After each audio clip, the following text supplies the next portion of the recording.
Hello, fantasy book lovers of all ages. Steven here, Fantology Pod. We have The Shadow of What Was Lost by James Islington.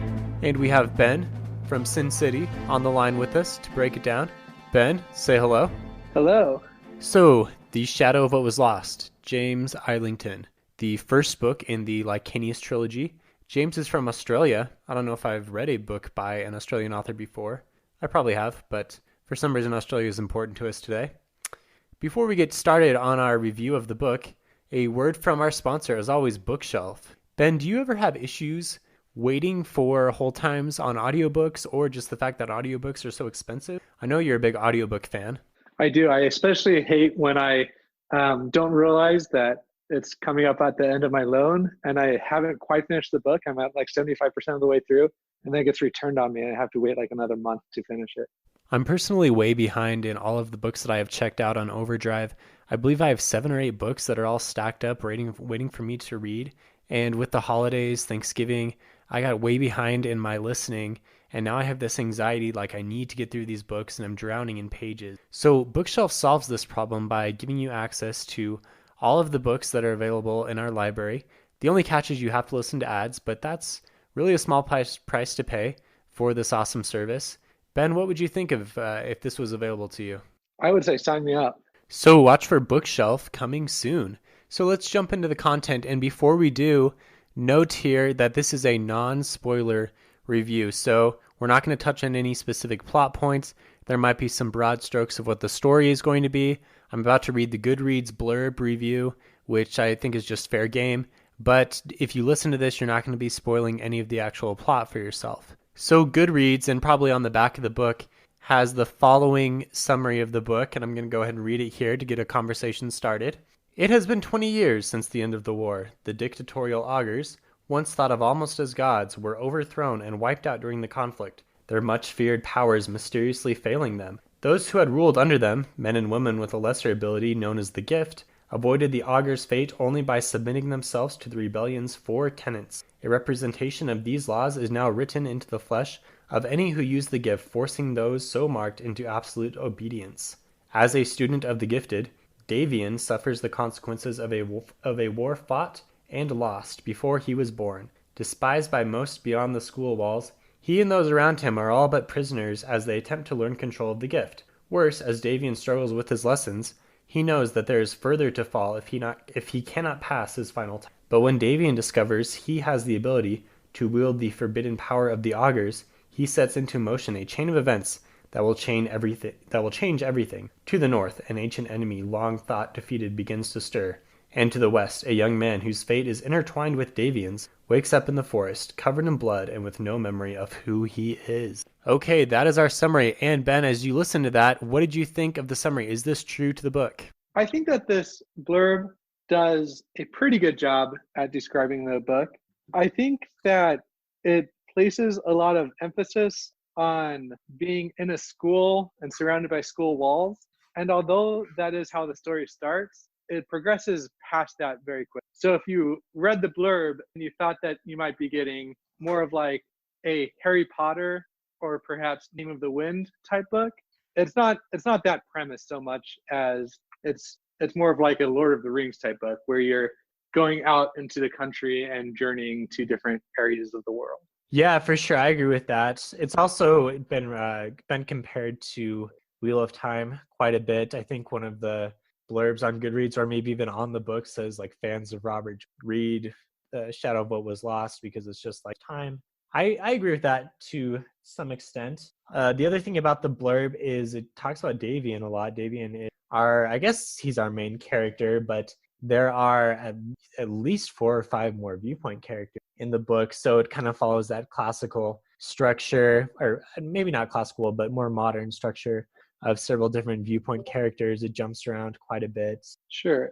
I think that it might be fair, if we're going to compare this to Wheel of Time, to kind of say that Davian is like Rand, not so much in his awesome ability near the end of the book, but in the fact that he's a major protagonist surrounded by a lot of other major protagonists that we also get to follow.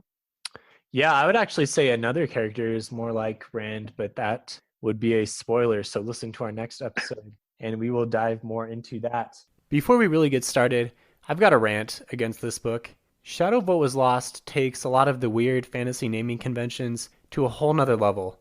Let me read you off a few vocab words and names from this. Gilshar, Elatai, Ilseth Tenvar, Arcane Devade, Talkamar, Malshash, Shemeloth, Signari, Shateth, Dargathan, Dokin, Gavesh. And there's probably some more. And what you can't see from me just reading those words is that about half of those words that I just read have apostrophes somewhere in the middle. So there's a couple problems with this. One, as a reader, I can't really remember who or what all these things are because the naming is just so weird.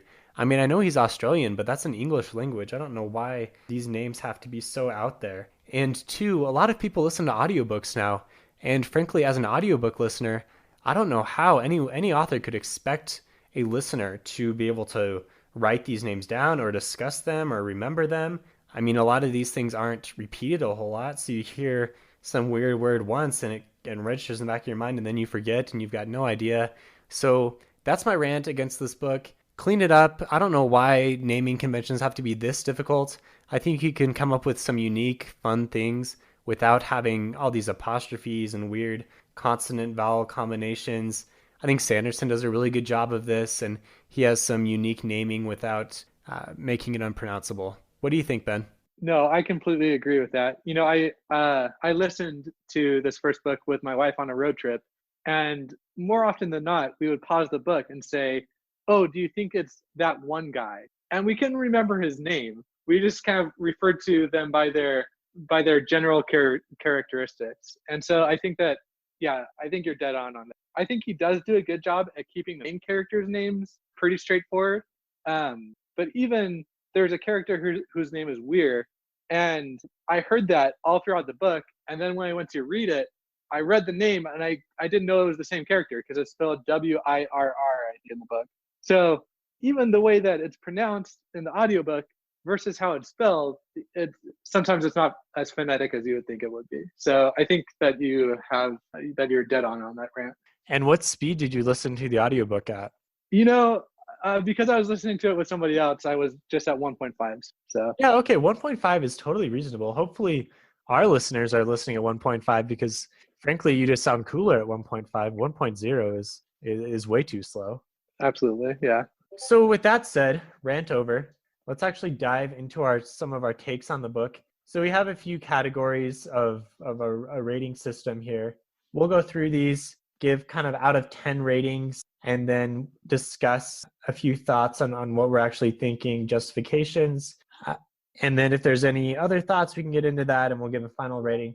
I should also mention before we get started, we like to have content ratings for books because books are hard to actually find a content rating. Unlike movies, there's no rating system, right? There's no label on the back of your book with a letter on it. So, Ben, give us a rating. Just in general, like overall rating? Yeah, like what age level would this be appropriate for? What kind of content? Okay, I see. So I think overall it's very, I would say very tame. So I would give it like a very low in terms of content. So I think that violence is the rating that scores highest, and so I would say maybe 6 out of 10 in violence. It's far more violent than your typical like YA book, but it's not nearly on the same level as like Game of Thrones. Yeah, there's So a lot of say, there's a lot of off-screen violence that happens. Yeah. A lot of violent, to avoid spoilers, a lot of violent deeds have been done. Characters are arriving on scenes, but actual violence committed, there is certainly some, and I agree with you, that would be the strongest content. Sure. I think that if you read the fantasy genre, then you have to have a pretty strong stomach for violence a lot of times. And this does not even approach kind of the grittier type of books that the fantasy genre has produced in recent years. So. And then, so moving off violence, if we go into sexual content, there is none. Don't worry about that at all. Language, I don't even know if there are any real world swears. He goes into kind of the cool fantasy idea that Robert Jordan started and Sanderson really made popular of coming up with fake fantasy world swears. But can you even recall if there are actual swear words in the book? No, in preparation for this, I went onto my Kindle copy and searched for the most common four letter words, and I couldn't find any. So I'm pretty confident that there's no real world swears in this book. None of your favorite words made it into the book, huh? Nope. Okay, so content rating, I think we're going to give this a PG, maybe minor PG-13 because of the violence, but this is a great intro to fantasy book. And no worries about giving this to your nephew or something, having his mom get upset at you. So let's talk about the book. So let's give a rating for premise. For premise, we'll say, what's the overall feel of the book? Is it an original idea? Does it execute on its idea, add some twist to it? As far as I'm concerned, the premise of this book, it's pretty basic. There's nothing new or original that's really happening as far as a premise is concerned. The plot certainly has some twist to it, but we read the blurb of the book. It's an adventure tale. It's a coming of age. There's multiple characters. There's magic. There's nothing really new happening. I don't think that books need to necessarily have something new happening in order for it to be a solid book, but it is kind of cool when you see a unique premise. A lot of books have been written, so it's hard to have an original. But for a premise, I'll give 7.5. Yeah, I agree with that. I think that although the premise isn't very original, I think that there's a lot of depth to the book. So I think that the depth kind of makes up for the unoriginal premise. But I agree with that rating. So that leads us to plot. You kind of touched on it with the depth remark that you made. So I would say for plot, I went through about the first half of this book. It was a pretty classical fantasy type read, a lot of Wheel of Time kind of feels to it. And then about halfway through, it had this, I don't want to give any spoilers, but it had this sci-fi twist to it that was really kind of cool and elevated the plot for me. And then as this book goes on and into the next book, it continues to kind of hit back at more complex plot elements that really drive the story for me, because there's a lot of uncertainty. There's a lot of things that are hinted at. You don't know characters' motivations or backstories or who is really who in some cases. So the plot gets a very high score for me. I'll say this is an 8.5 out of 10 plot. Yeah, I would probably go so high as to give it a 9 out of 10 plot. I think that a lot of fantasy books, you kind of have a deeper level that you can go into and that some fans do go into, but that might not be necessary to go into that deep. But I think that with this book, you kind of live in the deep. There's really no avoiding it. In order to understand what's going on with the main characters, kind of main storyline, you need to understand what's the going on behind the deeper parts of the book. And much more so into the second book as well. The second book, the timeline, we'll say, expands. I don't think that's a spoiler. And actually, in preparation for this podcast and my reread of the second book and the release of the third book, which is coming out next week, I did some looking around on Reddit, ran into a timeline for the series, and there were like 50 different entries scattered across thousands of years with all of our fun names written all across the thing. And I was like, I've read this series. I've actually read the first book twice, and I have no idea what's going on in this timeline. So honestly, if you're going to read this series, now is a great time to do it, because all three books, the third book is coming out next week. All three books are out. You can just go right through it, understand everything, really enjoy it. But if you've only read one and then waited 2 years and then waited to the next one, you're going to have a really hard time knowing what's going on. That's how complex. Characters. Yeah. Yo, anything else on plot? I was just going to agree with you. I read this book, I think 4 months ago for the first time. And in preparation for this podcast, I had to go back and read a lot of summaries and kind of refresh myself for it. So it's pretty deep. Yeah. No doubt. So characters. I don't know about this is a little controversial. Some people really like the characters from just some Goodreads reviews that I've read. My opinion is I am not too impressed by the characters, at least not in this book. I think in the second book they get better. But here's my analogy for the characters. If you've ever played one of the original Final Fantasy games, you go through with your party and you just have basically 4 of the same people, but they play different roles. Like you have your warrior and your red mage and white mage, black mage, fighter, and all these different people. But it's like the same little pixelated sprite guy for each of the characters.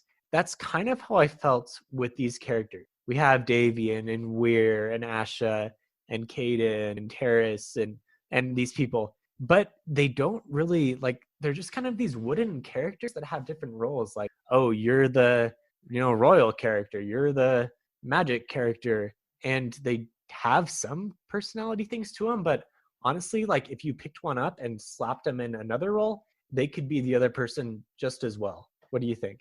I think that you're gonna have a lot of acts coming at you for that because I hearing you say that, I agree with it, but I think that the main reason that I kept reading this book and enjoying it was because of the characters. So maybe it's the fact that these characters are a little bit one-dimensional, but there's so many of them that that's interesting how they interact with each other. But I think that people are gonna have some very strong opinions about that opinion. So let's disagree a little bit. So I liked the character, but how could you not? Because the characters are all such great people. Like there's hardly any grayness to them. There is a little more in the next books as you figure more out about the backstories. And I know we're alluding a lot to things that, but it's kind of hard to talk about this without doing. But in this book, honestly, they just felt they were all such goody goods, for lack of a better word. They were all going to do the right thing and have the magic and figure out the problem. I didn't like it so much. You know, I think that I would say that the revelations that certain characters get to give each other throughout the book make them seem like deeper characters than they might be. So I think that those kind of plot twists and revelations that occur throughout the book kind of help carry the characters for me. So yeah, I mean, the plot we talked about the plot is good, right? So Yeah, that carried it yeah, along, okay, but that's the fine. Yeah, actual characters themselves, like the core character element of the story, I'm just struggling with because I like them, but they're so lame sometimes. Like there's nothing really all that cool about these guys. They're too perfect. They don't seem like real people to me. yeah. I think I'll concede this point to you. I think I remember listening to a review. I'm pretty sure it was by Daniel Green, and he mentions that this is a bit of a spoiler, not too much. That two of the characters have some people killed in front of them, and they don't really react to that. They just kind of say, "Oh, okay, that happened," and there's no reason to think that these characters have been exposed to violence on that scale before. And so he kind of made the point that if they're real characters and kind of had some depth to them, that they would have had some type of emotional reaction to that event happening. So I could see where you're going. And a lot of the things that I'm saying are going to make it sound like I really didn't like the book. I tend to be too critical. Overall, we'll talk about this more, but I did like the book quite a bit, actually. But the characters, I don't know. And this is coming from after reading the Lightbringer series, which is phenomenal character work and is totally driven by the characters. So I think that's probably part of it. I remember when I first read the series, I liked the characters more than I'm talking about liking them now. So there's probably some of that. I'm being a little overly critical. But our next thing we want to talk about is the world / setting. What did you think of the world, Ben? I think that we talked about how this book doesn't really break out tropes too much, and I think that at least the world in the first book kind of adhered to the classic, kind of medieval world where there's not too many interesting settings that you see. There's no like Shattered Plains from Brandon Sanderson, or there's no real driving kind of force that you experience in the world. So I would give the like in terms of world and setting probably a 5 out of 10, at least for the first. Yeah, I wrote down derivative, nothing really new, some wrinkles added, good magic. So the world, yeah, the world is just another fantasy world. Like there's kind of a cool map. There is a barrier wall type thing in the north, kind of like another very popular fantasy series that you've probably heard of. There is a kind of ruined city that is basically Shadar Logoth, if you've read Wheel of Time. So there's not a whole lot new that's added. I did like the magic system. There are two types of magic that kind of work off of each other. I thought that was kind of a fun thing. So there's some wrinkles to the world bit, but nothing really too fantastic. I guess when you talk about setting, you're probably also talking about timeline. And we discussed that the timeline is quite extensive. So I will give it a pretty solid plus for that. The timeline element of the story is quite strong. Next up, pacing. So pacing is a element of the story that I said was outstanding. I thought there was always something going on. It really kept me reading. The writing is not too poetic. So the writing is not super phenomenal in that aspect, but it does a really great job of just driving the action forward. It seems like, sentence after sentence just kind of builds on each other. Like, okay, here's what's going on. Boom, boom, boom. Things are moving on, and it keeps you involved. Oh yeah, I agree. I think that like the pacing of this book, I feel like every other chapter almost has like a big reveal. You I think that most people love fantasy books because of the kind of moment where it feels like you just like everything kind of came together for you. And I honestly felt like that happened, 100 pages into it. And every other chapter felt like I had like another big reveal, and it really did a good job of like putting a desire to keep on reading it. So I thought the pacing was probably the best part of the book. One thing that I actually didn't like about pacing, now that I think about it, is around like 3/4 of the way into the story. I guess I won't say any specific details, but the pacing kind of slows down and characters are just kind of talking to each other. And there's one thing that he does a lot is when characters get back together after being separated, he always has the character's info dump to the other character what just happened to them. And he doesn't actually write it out, but it's always like, the characters sit down and they talk and he says all these things that happen and the other character's like, oh my gosh, I'm so glad you're back. And it just kind of got a little old to me. It was like, okay, these guys are meeting up again, these guys are meeting up again, let's move on with the story. Slow down for a moment there, but it led into a nice climax, so I can't be too critical. So next topic here is prose, and I just mentioned this, that's kind of my take on the prose. Was it's not very poetic, but it's very utilitarian, we'll say. It gets the action across, and it's a little cringy sometimes, and there's some not very good show don't tell where you're like, okay, I already know that. Why are you just explicitly telling me? Why don't you just show it to me in a more creative way? It was okay, Prose. What did you think? Yeah, I mean, I think that I have a pretty strong opinion about this. I guess I'll put it out there. I was not the biggest fan of the prose. This was his first book, Islington's first book, and I think in a lot of ways you couldn't tell in terms of the plot and the how well everything was thought out. But in the prose, you could definitely tell. And I listened to this book, and so there's this phrase that just kept on. When you notice a phrase and you hear somebody repeat it over and over again. Well, the phrase for me in this book was inclined his head, and he would use that phrase. It seemed like every page, and I actually went through and did a word search for that phrase, inclined his head or inclined their head, and that was used 75 times throughout the book, which is on average every 8 pages. So I don't know if that's like an editor's thing that they should catch or something, but it felt like you can find another way to indicate that a character acknowledged something rather than, oh, Davian inclined his head. Yeah, why are they inclining their heads so much? It seems like all these characters would have very sore necks after this book. So you've spent some time in Australia. Is inclining your head some kind of Australian phrase that means something?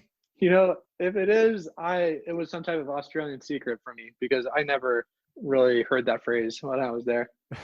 No, but you're right. There are definitely some phrases that are used more often. I can't come up with any, but yeah, he needs to branch out a little more with his wording in general. I can't remember offhand if the second book gets better or not. I guess check out our review that will hopefully come out the following week for my opinion there. I haven't started my reread yet. So our final category here, well, I put down depth, but we're going to skip that because we kind of already talked about that. So the final category here is how epic was it? This category comes from some of Sanderson's lectures where he talks about like the golden rule of writing is just make it cool. Like you can have all these story elements, but at the end of the day, you just want the thing to be cool and to get people to read it. So what did you think, Ben? How epic was this? I thought that the plot was epic, and I thought that the maybe second book was a lot more epic than the first book. So I guess I'll leave it at that. Yeah, I just listened to the last probably 3 or 4 hours at like more than double speed in order to get ready for this podcast. So take that with a grain of salt. I thought the ending climax that I just listened to was decent. There was probably 5 to 10 chapters of action, 3 to 4 hours, like I just said. Things were happening. There were a few action scenes prior to that, but there is kind of a lot of traveling and talking, and there is a cool bit at the middle where some of the sci-fi things are happening that I don't want to spoil. But overall, I wish this was a little more epic. It sets up quite a bit for the next. I feel like the whole last maybe 50 pages or so is all like setting up loose threads that are going to be further unraveled in the next book. So that's pretty solid. I think the ending of the story, I'm really hoping book 3 is pretty epic. Book 2 has a nice ending, if I remember correctly. So yeah, if you're looking for an exciting story, this book definitely delivers. So let's wrap up here. Any final thoughts for you? And then go ahead and give us a rating out of 10 for I think that out of 10, I would give this book, I'm going to say 7 out of 10. I think that if we're looking at it as hopefully a series overall, but for sure, like as a pairing of books, that it would probably be at closer like to an 8.5 out of 10. But just as a single book, I would say a 7 out of 10. Yeah, 7 was actually the number that came to my mind as well. I think that's a really good rating. So this is an author's first book that he's ever written, as far as I know. And it's the first in a trilogy, and it's epic fantasy, and there's a huge plot, and there's tons of characters in this huge world. And I think he does a really solid job, especially for his first book. There's definitely some shortcomings, which we've talked about. But I would say, absolutely, if you are a fan of epic fantasy, give this book a read, especially with the third book coming out next week. This is a great choice for you. Add this to your bookshelf. And look for our next podcast that's going to come out soon that reviews more of the actual plot threads with spoilers. That would be great if you're trying to do a quick reread before book 3 comes out. We'll hopefully get through book 2, our book 2 reread, so we can review that for you. And then go ahead and enjoy the third one. So, Ben, any final thoughts? You want to send us off here? You know, if you are looking for a way to listen to this book, you should check out Bookshelf, the best way to listen to audiobook. Hey, I think I heard something about that at the beginning of the podcast. You might have. All right. Thanks, man. Take care. See everyone next time.